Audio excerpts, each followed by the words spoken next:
És el moment culminant, senyors.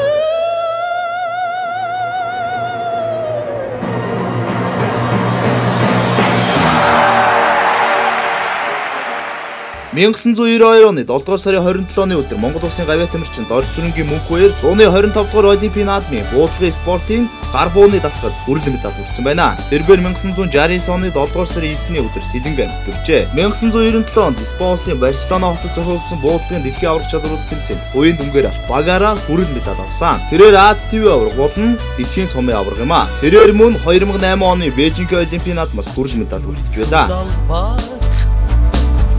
Алдар нэртэйгэн өргөж алах сайхан нүдэндээ